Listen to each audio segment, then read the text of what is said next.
Hello, everyone, and welcome to Negotiating Ideas, a podcast about political thought on democracy, liberalism, and peace. This is Omar Sadr, a senior research scholar at University of Pittsburgh Center for Governance and Markets. My guest in this episode is Dr. Nader Hashemi, who is the director of Alwaleed Center for Muslim Christian Understanding and associate professor of Middle East Studies and Islamic Politics at the Walsh School of Foreign Service at Georgetown University. In this conversation, we discuss his book, Islam, Secularism, and Liberal Democracy Toward a Democratic Theory of Muslim Societies, which was published in 2012. Among many other things, he spoke about the idea behind this book, the need for religious reformation in Muslim societies, the reasons behind the failure of reformist movement or Islahat in Iran, and finally, the various meanings of secularism in Muslim societies. I'm sure you will enjoy listening to him in this podcast. On to the show. Okay, good afternoon, Nader, and welcome to Negotiating Ideas. I'm so glad to have you here. Well, thanks for the invitation. I'm looking forward to our conversation. All right, so this talk, I'm interested to speak with you about your book, which has been almost 15 years, Islam, Secularism, and liberalism, and you try to develop a liberal democratic theory for Muslim societies. It is an old book, but I think it has much to tell us about contemporary Muslim and Middle Eastern societies, given the dynamics between Islamism and democratic movements in the region, particularly in my country and your country, in Afghanistan and Iran. So why don't we start with you briefing us about why did you write the book, first of all, and then what are the main theses? Yeah. So the book that you reference, Islam, Secularism, and Liberal Democracy Toward a Democratic Theory for Muslim Societies, was an updated version of my doctoral dissertation that I wrote at the University of Toronto, which I defended in 2005. And so the book came out a few years later.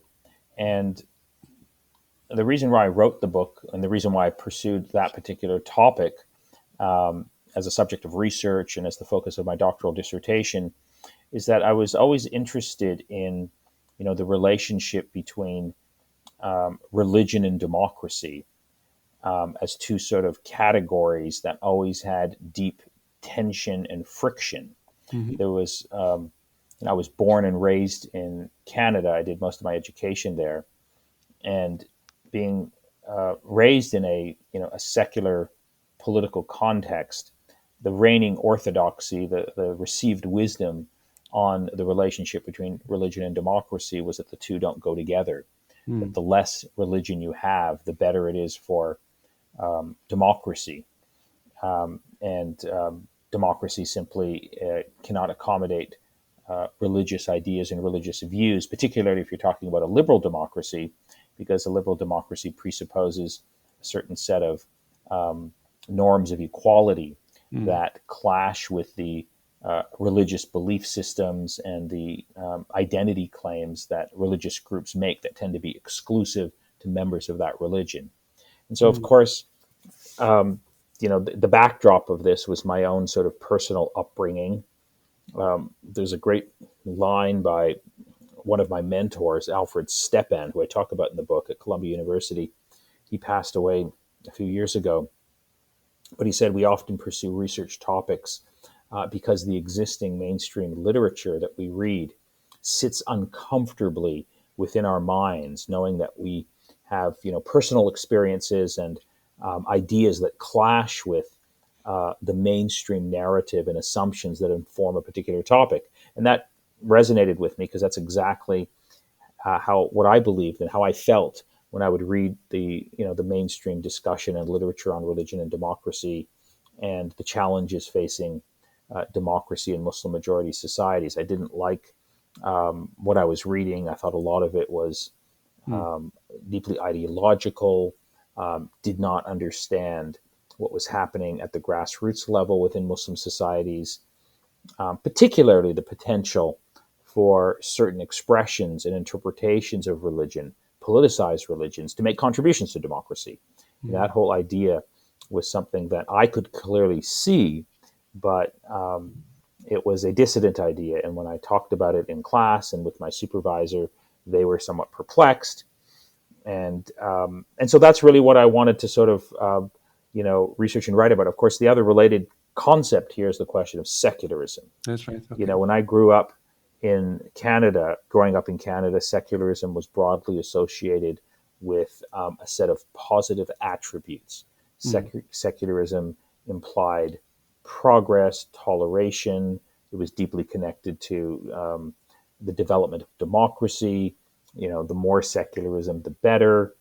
And the problem with that was that it clashed with my own understanding of how secularism manifested itself in Muslim majority societies. Hmm. And so I was really caught between these two worlds where you heard nice things about secularism in the West, but secularism in terms of the modern Middle East and modern Muslim experience was, in my reading, associated with a lot of negative attributes. Secularism was associated with these post-colonial modernizing regimes in the Middle East that claimed to be progressive, forward-looking, modern, but at the same time they were deeply authoritarian. And of course, the quintessential example of this Yeah. is Turkey under Mustafa Yeah. Kemal Ataturk, Hmm. which was widely praised actually in Western circles because I think really for actually prejudicial reasons that there's been a long-standing view in the West that Muslim societies are unable to develop and progress precisely because they are Muslim societies, that there's something toxic or problematic within Islamic political thought that prevents them from undergoing a process of development and accommodating democratic norms. And the reason why Ataturk got such good press in the West is there was this view that he understood that fact, allegedly. And when he radically secularized Turkey, and when he dismantled the Ottoman Empire, and when he sought to emulate European standards of lifestyle and norms, he was praised for that because he was reinforcing, I think, widely held beliefs in the West that Islam could not contribute, or Muslim political thought could not contribute to modernization, progress, and democracy. Hmm. But of course, Ataturk had a dark side. He was a modernizing ruler. He was very secular. He was very Western oriented, but he was also deeply authoritarian.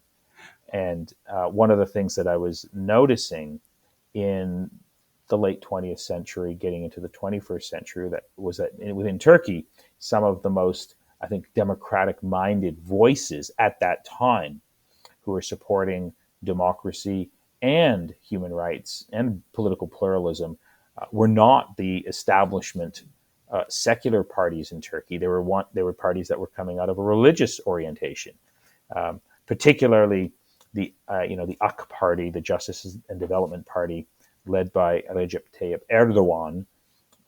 And if you look back on that period, at least for the first decade of Erdogan's rule, I think Turkey was experiencing greater levels of democracy and Hmm. development. Of course, that came to a crashing end roughly around 2011, 2012, 2013, and it's gone in the opposite direction. But at least one could, if one focuses on that decade, roughly 2002, 2003, until about 10 years later, one does notice significant expansion of democracy and of liberalism within Turkey. And then that trend was also happening in other parts of the Islamic world. So I wanted to write about that whole topic. So I look at sort of three case studies. The methodology is it's a study of comparative political theory. It's an examination of the historical origins of the emergence of democracy and its relationship to secularism. And that's where I think I make a theoretical contribution. It's not really my contribution. It's really a contribution that I completely am indebted to Hmm. because of the work of Alfred Stepan, who, in his famous essay or book chapter called The World Religions and the Twin Tolerations, Hmm. provides, I think, the best theoretical grasp of the relationship between religion and democracy and the question of secularism. And he basically redefines the question of secularism by producing this term called the twin tolerations. He basically contracts the definition. He still calls for the necessity of some form of separation between the forces of religion, the institutions of religion, and the state.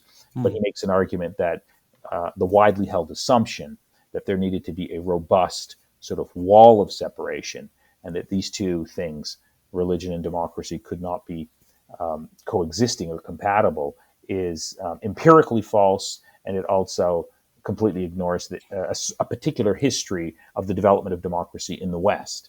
And I Mm. thought, by focusing on that angle and that theoretical contribution, there was lessons to be learned for the contemporary Muslim world. So that was the book in a nutshell. And of course, the paradox that or the puzzle that I seek to sort of unravel in the book is that the mainstream understanding of political thought, political science, suggests that democracy requires a form of secularism to sustain itself. That's sort of a broad view that was never really examined or questioned. But then, in the context of the contemporary Islamic world, some of the most active, organized political groups and thinkers that were advocating for democracy were religious groups, were drawing Mm. upon a religious perspective.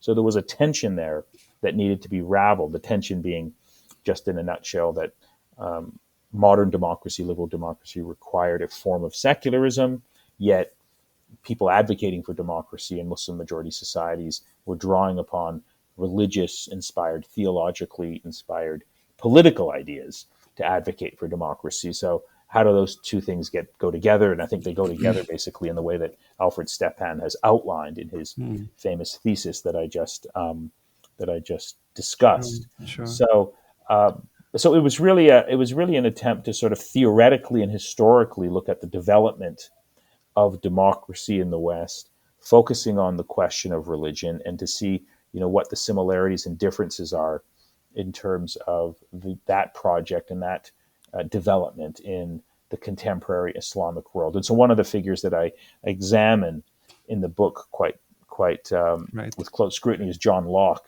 Because John Yeah. Locke, in my view, is the one of the. I mean, there's many, but he's one of the founding fathers of liberal democracy. And of Hmm. course, people don't realize that John Locke was a very religious man who Hmm. was sort of, as I say in the book, he had one foot in tradition, one foot in modernity, and was sort of dealing with these questions of religion and politics. And, in his famous a letter concerning toleration, sort of lays out an argument on how religion and democracy and religious pluralism could coexist.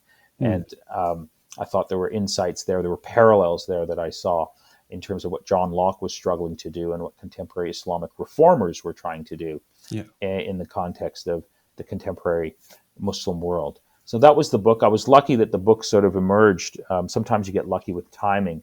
Of Mm. course, my dissertation and then the book took place after 9/11 in the context of the wars in Iraq and Afghanistan, when much of the Western foreign policy and intellectual debate were focusing on this important Hmm. transformative moment in world affairs, Yeah. where the question of democracy, development was very much on the agenda, and there was Mm. a lot of interest in trying to figure out, what that actually meant and how it would manifest itself. So I think that helped me in the job market because there was more demands for courses and Mm. teaching Yeah. and scholarship on that area in that broad area, and so that helped me get a job at the University of Denver eventually, which I the institution that I taught at for the last 15 years, and I had a very wonderful experience there. Yeah. Broadly speaking, except for the last year, but you Yeah. don't need to know about the last year because that's off topic. Thanks for that very elaborative brief of the book. And let me pick from the point that you mentioned two things. One, the example of Turkey, the other one, Alfred Stefan. And I think one of the key dilemmas that still scholars try to engage with is the fact that in Muslim world broadly, those groups, movements, and political parties which advocate for democracy, as you said, they are coming from a religiously enriched background.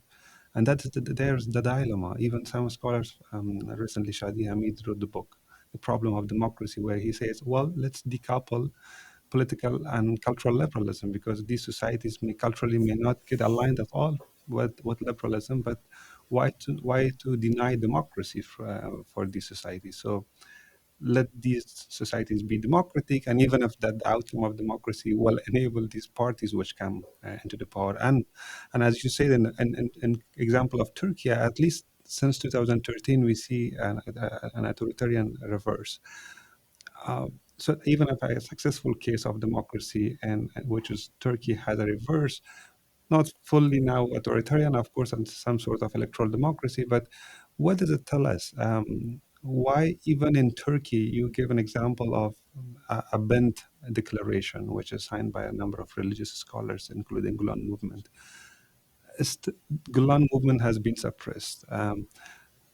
How can we still lay hope in your thesis if the model itself is problematic now, and other scholars come and contest it? Let's abandon liberalism and just stick with democracy.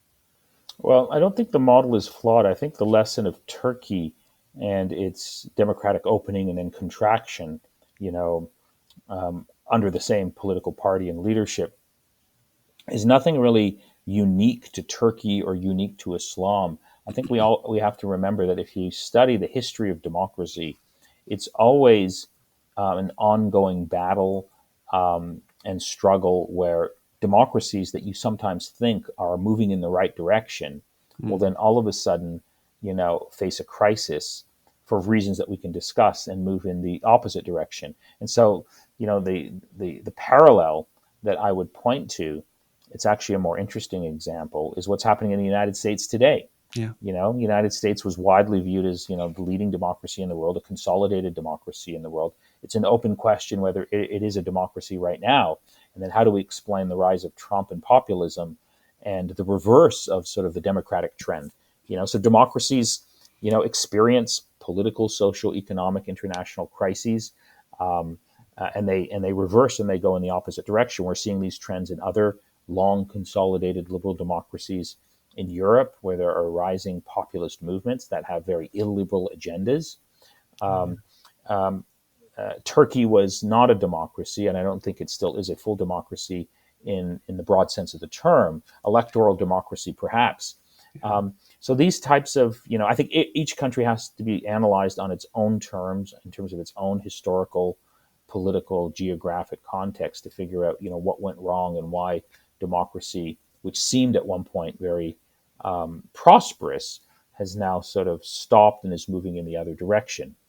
Mm, So I don't. So I think that's the point here is that democracy is always a it's an ongoing struggle. It has to be defended. It meets challenges and obstacles along the way, and defenders of democracy have to make strong arguments and have to fight for democracy. It doesn't sort of continue by itself, and it's often met with challenges. People who want to change the democracy or reinterpret it in ways that are undemocratic or authoritarian. This is part of the whole history of democracy that I think is not sufficiently appreciated.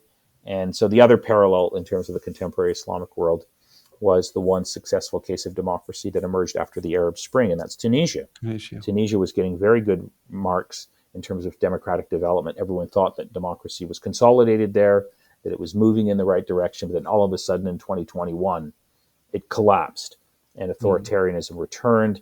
And now the president, the current dictator, Qais Said, is firmly entrenched in power, and it doesn't look like he's going anywhere. So we have to analyze what went wrong.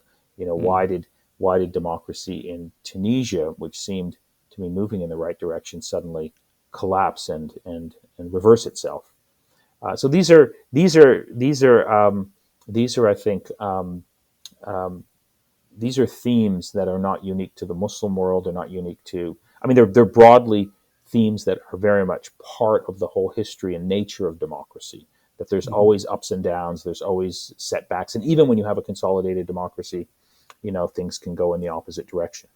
That's right. And I think, well, let me just give one more example, and from just in the scholarship, and then we can move from this debate to the next stage. Probably is a recent book by Timur Kuran, which is "Freedom Delayed," and his thesis is that Muslim society in general, they don't have a problem. Out of 50, over 50 plus countries of Islamic organization, OIC, only Middle Eastern societies have a problem with liberalism and democracy. So he questions what is wrong with this particular region, not, for example, South Asia or Southeast Asia or even North Africa. And the example that he gives, for example, I think he agrees at some point with you, but also he departs from you. And the fact that in most of these Middle Eastern societies, political culture has been reinforced by some foreign power, United States, for example. But he denies that fact and says that some certain Islamic institutions, which are coming from long back history, even before Mongol invasion or European colonialism, has been the main factor of this kind of urge for authoritarianism. And I think several factors that he emphasizes economics, but one which is related to political theory is, of course, the idea lack of toleration and certain form of kind of heretic kind of suppression. Those who are accused of heresy in Muslim societies, uh, that is one of the key issues that he points finger on, and he relates that with lack of a strong civil society to check state power, Hmm. the ruler's power. Hmm. And that, according to him, this comes from the political experience of Muslim society itself. It doesn't have anything to do with other factors. So, how do you counter that argument in that case?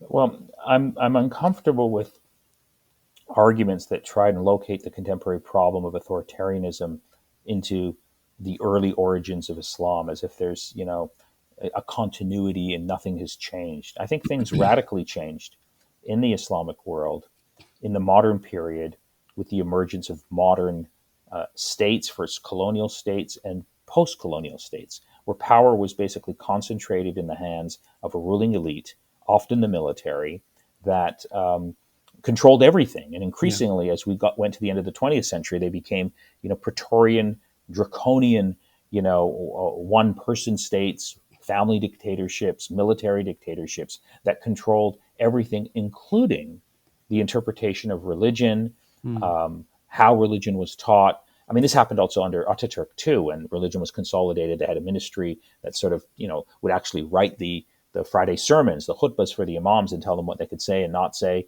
And that happens, in every, I think, Muslim country today, in the Middle East in particular, including Iran. And so the problem here is really, in my reading, state mm, centralization of power, the mm, absence of checks and balances, the absence of political transparency to hold power accountable. That explains, I think, the, the authoritarian nature of these societies.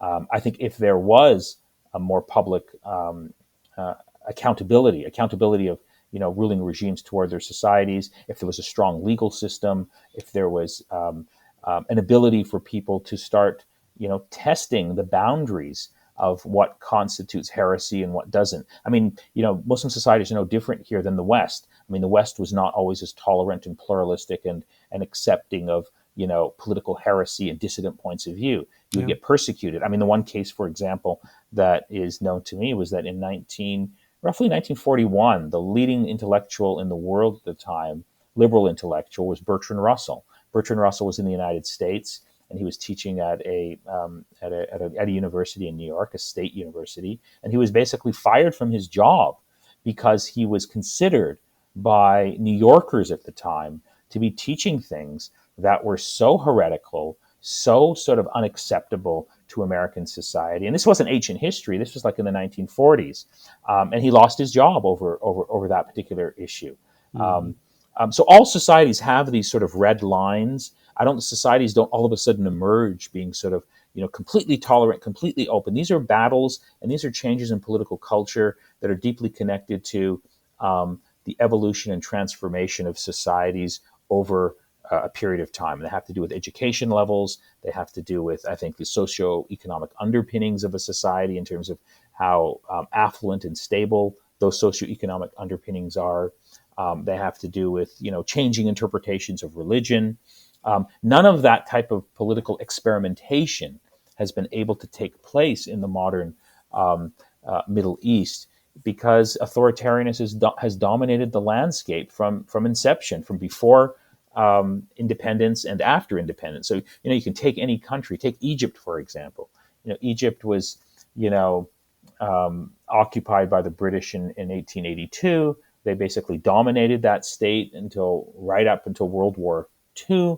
Even afterwards, there was a brief interim period where the pro-British monarchy was in charge. People were struggling for independence, and then Gamal Abdel Nasser stages a political, coup, establishes a republic, and then he becomes, and the military becomes the dominant force, and the military tells the religious institutions what they can say, what they can't say, and that basically process continues, right up until today. Other factors are in play, of course. I think American support helps perpetuate authoritarianism in the Middle East. And so, yes, there are, I think, problems within, Islamic tradition. There are, one of the big issues that keeps coming up is the whole question of blasphemy laws. Yes. You know, are there red lines that constitute sort of speech and behavior and discussion that are so offensive to a particular community that they're considered to be out of bounds for acceptable debate and discussion? And this sort of riles people up and it gets them upset. And of course, Western liberals then sort of look at the Islamic world and say very prejudicial things that are very ignorant historically. Why can't Muslims sort of, read good novels like the Satanic Verses by Salman Rushdie and enjoy them like we in the West can, ignoring their own history and battles over these particular issues that, rocked and shaped and were also deeply divisive. So I don't think that Muslim societies are any different here. I think if they were to have functioning democracies, independent judiciaries, an economic social underpinning that produced stability, at least for the majority of people, that they would eventually, Muslims would grapple with the same type of tensions and controversies and ideas that all emerging political communities going through a modernization process have to struggle with. For example, the status of women in society, right? The West likes to claim that they were always in favor of, equal rights and of, women always had a sacred position. But if you know anything about the history of women's rights in the West, you know that roughly 100 years ago, many women in the West did not have the right to vote. And even when that right to vote was granted, it was granted to only Even women some over. countries like Switzerland in 1970s. Yeah. So what happened? It was a struggle. It was a contestation. It was and if you look actually at the arguments that were invoked in the 19th, even going back 18th century, 19th century into the 20th century, that opposed equal rights for women, they're arguments that are actually very similar to debates that we hear in conservative religious circles in the Islamic world today, that the nature of women doesn't allow them to hold certain positions, that women can't be judges, women can't be leaders because there's something about their essential makeup. Identical arguments that existed in the West, but it changed not because the West had some essential, enduring, characteristic about it that made it pro equal rights for women. These things change because of political struggle, because of contestation, because of debate, because of sacrifice, because of educational transformations that took place among men and women that eventually allowed a particular moment to crystallize and then take deep root in a particular culture, and then things moved in a particular direction, and things became different for at least half of society. One can see similar things happening in Muslim majority societies today. Of course, the difference is we don't have, like the West had, a strong social economic safety net, but also a stable democracy that would continue to, produce and allow civil society to emerge. And so, getting back to civil society, you can't have a civil society unless you have a civil state. What I mean by that is that civil society can only function as sort of these autonomous organizations that emerge from society above the level of the family, but below the level of the state. And they're allowed to organize themselves and pursue issues that are of interest to their members. You're only allowed to have a functioning civil society if you have a state that is willing to recognize its own limitations in terms of how far it can go legally in interfering in the activities of civil society. The state has to be civil in the sense that the state also has to, observe the law and allow for freedom of civil society groups to operate. What we don't have in the contemporary Middle East and Arab world in particular is civil states that are willing to recognize autonomy for societal groups.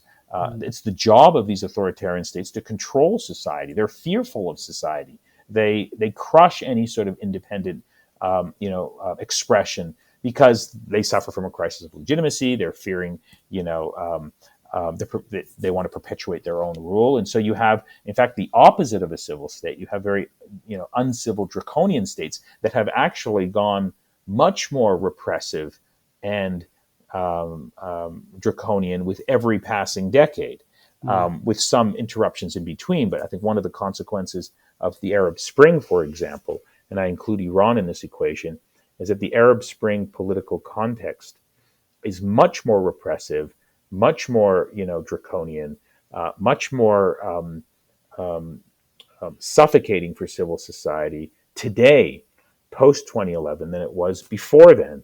I mean, just take the case of Egypt. People now look back on the authoritarian rule of Hosni Mubarak, and they sort of view that as a somewhat of a much more peaceful and open atmosphere compared to, what's happening today under General El Sisi.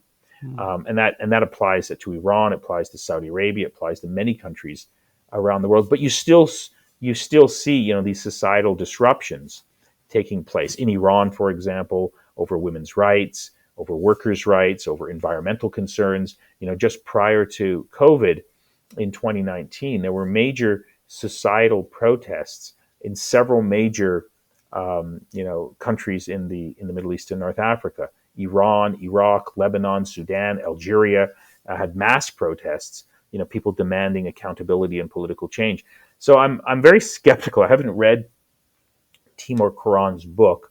I do respect his work, but I'm very skeptical of these arguments that seem to suggest that there's a certain fossilized, enduring, essential nature in Muslim societies that can be traced back to the pre-modern period, and that's why there's been Mm. an absence of liberal democratic development. Um, Mm. all societies have traditions. All societies have a particular set of values, but I don't think those values are um, fossilized and they don't change. They change very much. I mean, you can just see it in my own lifetime. The attitudes that I think exist now, for example, among um, people in the Middle East with respect to women's education, women's role in the public sphere. It's very different today than it was, for example, during my grandparents' Yeah. time, Mhm. in terms of the options that existed for women, and what was acceptable and what.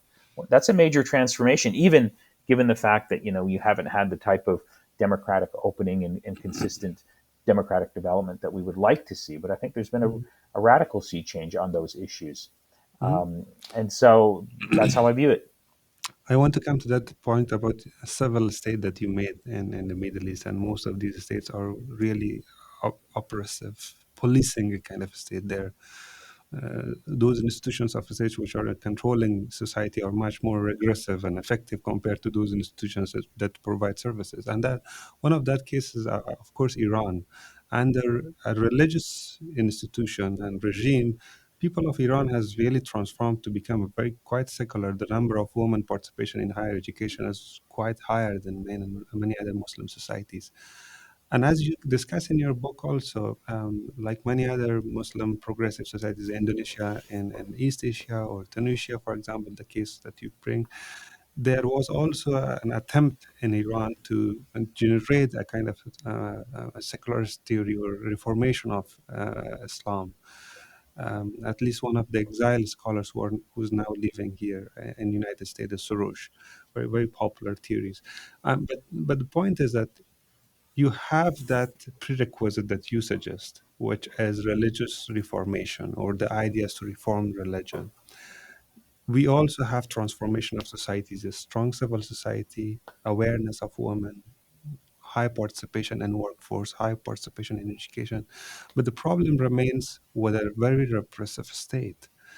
And in case, for example, in another case like Afghanistan, even if the state is not repressive, it's a weak state in terms of Mhm. its efficiency, but it's very brutal to suppress women, deny them, and it create a kind of gender apartheid. So how can we transform this situation? We have the theory that you require. You have the civil society and aware people, women who are aware of their rights, and they are out there to protest. But we have the problem with the state. Now, how can we unlock this problem?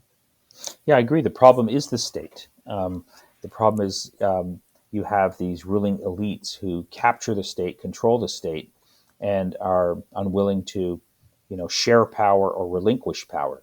So in the case of Iran, what's interesting is you have, the state still maintaining and upholding a particular ideological narrative and enforcing a set of laws on a society now that has in many ways moved beyond the ideological narrative of the state.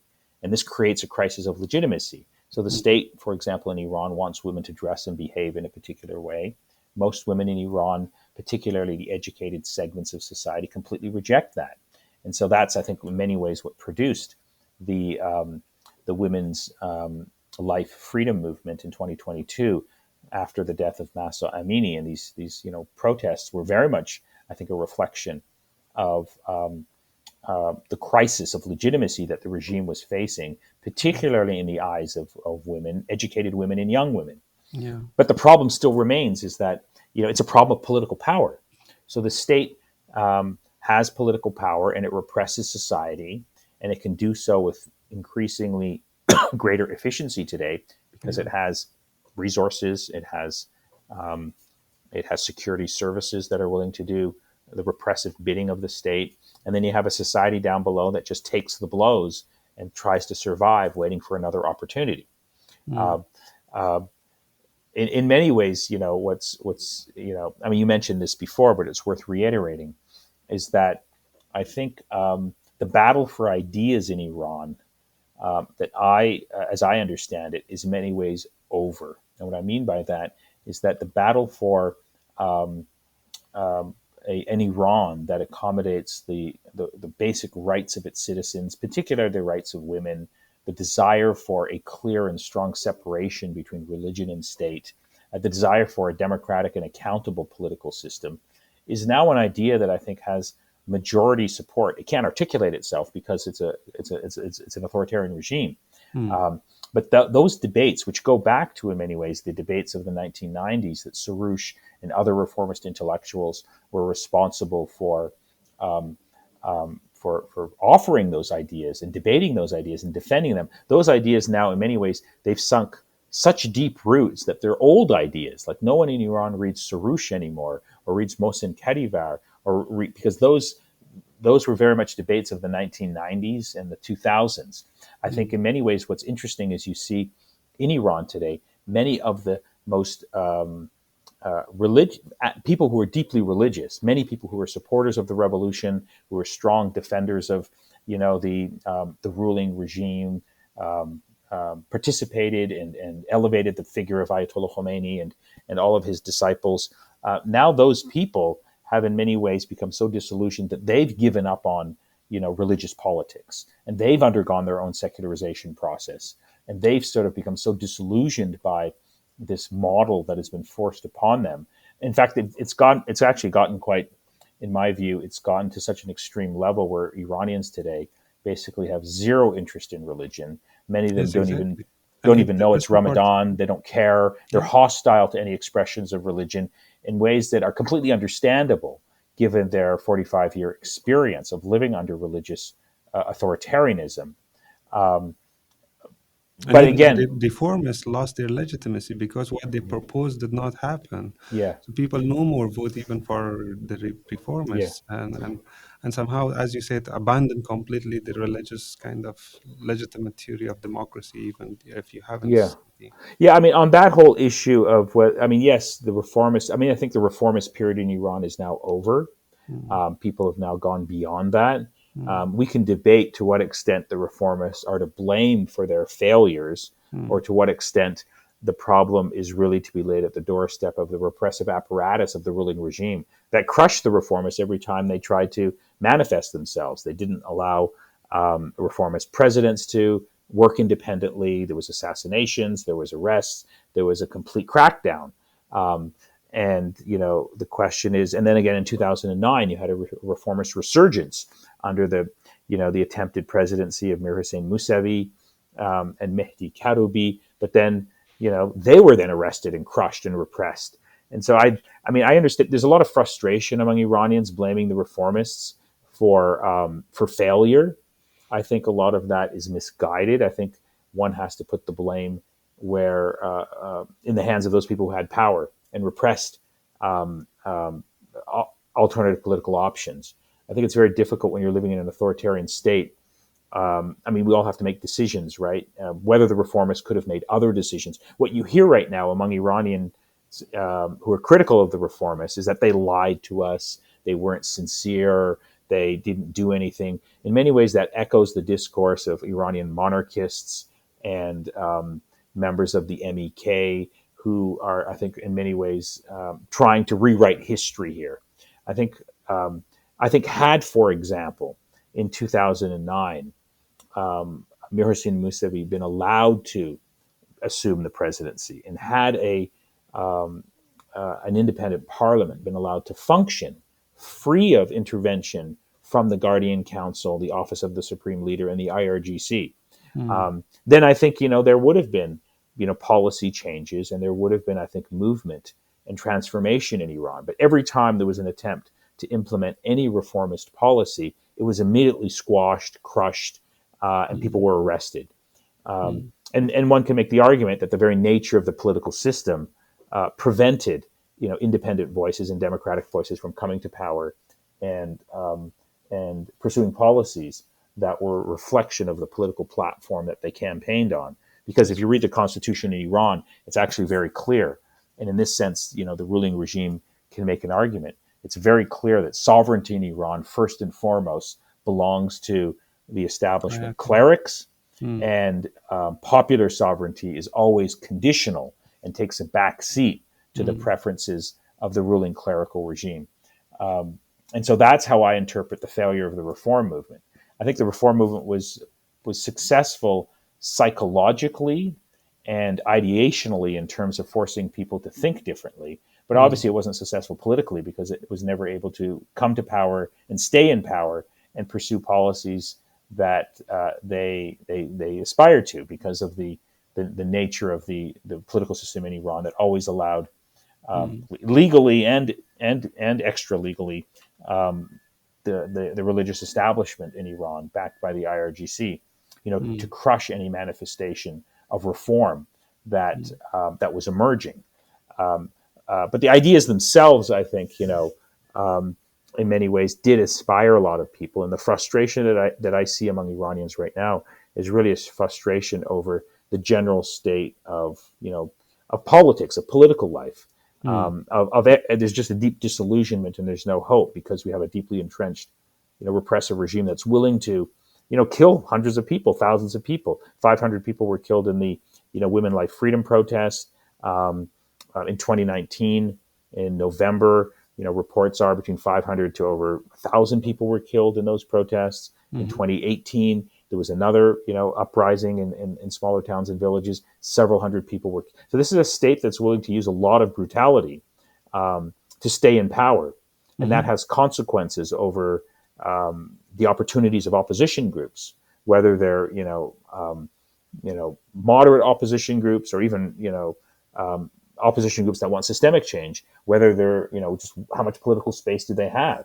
They Mhm. we have Iranian prisons are filled with dissidents. Most people have fled, and so the problem is very much the problem of political power. But that problem of political power again is not unique to Iran or the Middle East to Islam. We have a lot of political systems in other parts of the world that are very repressive, and that's a function of power calculations. It's not really a reflection of the essential nature of a Mhm. religious community that produces these things. It's a function Absolutely. of the pursuit of political power. Mhm. And that brings to my mind the example of Afghanistan, where, of course, the reform movement has not been as articulate and strong in terms of producing ideas and theories like Iran. The case of Afghanistan has been quite weak, but last 20 years, which was democracy imposed by the US intervention, was also accompanied by a local alliance, and those local alliances were those Islamist movements which fought in 90s, but later on they really transformed and adopted democracy. One of the popular figures that I can name is Professor Burhanuddin Rabbani, which was ex-president leading Jamiat Islami Afghanistan, and he was a cleric.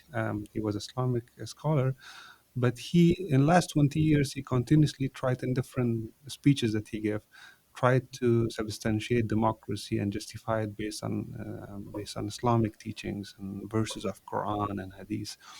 But still, I think, in battle between such kind of moderate Islamists and the very, very radical Taliban, we see how the radicals win. And of course, I think the answer remains what you say. It's the dynamics of the power. Now, here, given the time is very less, I want to come to the last question, and I ask you, and that you present an archaeology of the term secularism when it comes to Middle Eastern languages, Farsi and Arabic at least. We use it, for example, in Tajikistan, it's called Dinyawi, in Afghanistan, it's called Urfi, or so many other terms. You open up this debate and say that how it is inconclusive. But at the end, I think you do not suggest a solution. I'm asking this question because I have so many friends in Afghanistan who are Mm. secular, coming from a religiously teaching family or and that kind of background. When you ask them, okay, let's talk about this idea. Why don't you defend the idea that you tell me privately in this conversation? Let's write it and articulate it, or probably talk about it. They are so scared because they are cautious of the repercussions that it will create. And you have given examples of Kurdish politicians in Iraq, the president who has not been using the same term, Indonesians who are secular but they don't. So finally, how can we resolve this debate about one single term which has become complicated? Yeah.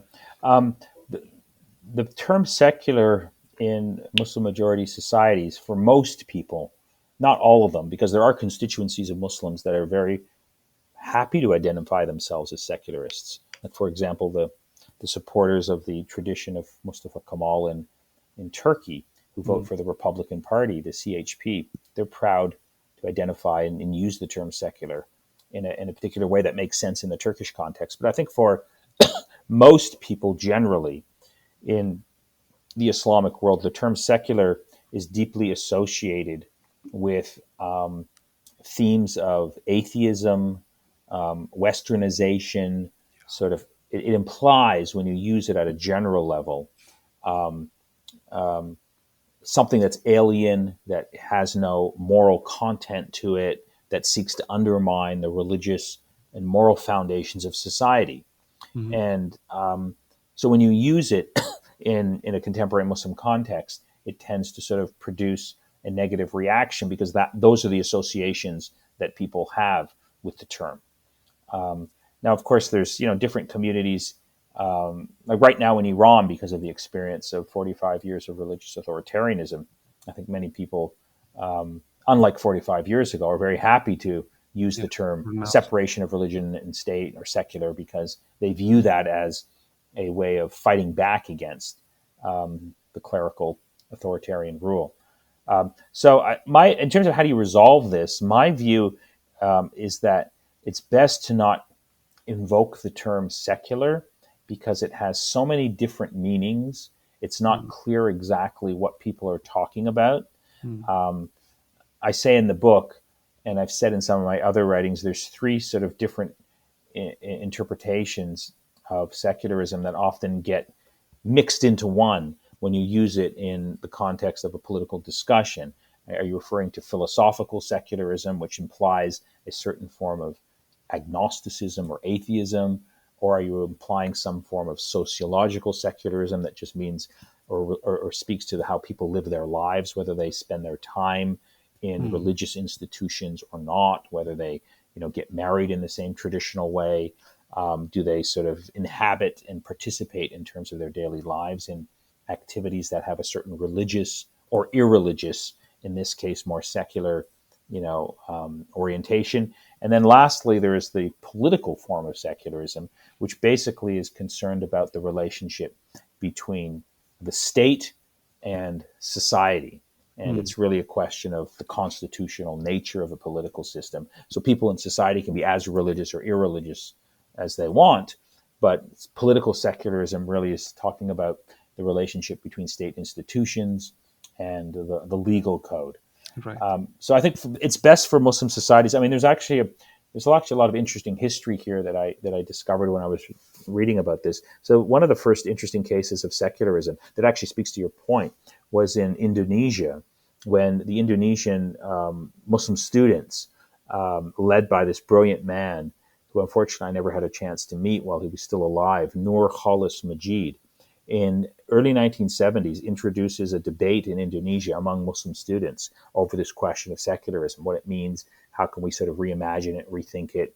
And he had Yeah. very good intentions, and he knew what he was talking about. But he said the societal reaction among Muslim students at that time in Indonesia was so hostile, the debate became so heated for the reasons that you're alluding to, that he ended up regretting giving that speech because Mm. it produced such negative connotations. People didn't know what he was talking about, but they thought that he was sort of trying to suggest that Indonesia should mimic the West in terms of its moral code, should sort of completely abandon its Islamic heritage. So these debates are just, I mean, I think among intellectuals and in universities and in academic seminars, I think these are the places to have these types of debates among Muslims, because you Mm. can do it in a sort of, but I think on a general level, in a mosque or in a community, they tend to be conversation stoppers. I think what's most important to think about is not the term secularism, but talk about the values, the positive values that flow from secularism in the Mm. context of a just society. So the Right. idea of equality. So secularism in the context of liberal democracy in the West implies equality of citizens regardless of their background, ethnic, religious, socioeconomic background. Now, those are Right. one of the values in the best sense of secularism that really emerge from the politics of secularism. So I think Muslims All should be right. talking about, what does citizenship entail, and Okay. what do we mean by citizenship, equal citizenship for everyone? How can we get there? Sure. Those are terms that I think Muslims can relate to, or terms Sure. like social justice, or terms like the need for the state to Mm. respect a certain separation between the institutions of the state, particularly the executive and Mm. the judicial branch, and parliament. Yeah. Parliament, for example, should not be subject to religious oversight or control by religious institutions who want to veto or undermine decisions that are made in a democratic parliament. So that type of discussion over the constitutional arrangement and the autonomy of parliament, and the autonomy of the different branches of government is a more, I think, productive way of having a conversation than simply shouting out or standing up and saying we need a secular constitution, we need a secular system, we need so talking about the values that sort of Mm-hmm. can Mm-hmm. promote a just society, all things considered, is the better way to have a productive conversation. So I would, just to summarize, I would say it's best for Muslims, because of this very complicated history of secularism, where the playing field is not level, and it's deeply connected to the legacy of colonialism and imperialism, and also secularism is deeply associated with authoritarian post-colonial rule. I mean, Bashar al-Assad, who's a mass murderer, you Yeah. know, still continues to refer to himself as a secularist, right? Yeah. Yeah. Yeah. Um, and so on. So I think that's the way that I would handle it. It would be to sort Sure. of try and avoid the term, because there really isn't one term, that really Yeah. easily translates. And even in the West, as I've written, there are many different traditions of Mm-hmm. secularism. French Mm-hmm. secularism is very different than American That's right. secularism. Mm-hmm. So you Mm-hmm. have these different historical experiences that have to be, acknowledged. But for Muslims, I think it's much more productive to put that term aside Sure. and talk Sure. about core political and ethical values that are needed to create a just society. All right, all right. I have to call it at the end here, though there is so much interesting points to discuss and deliberate with you.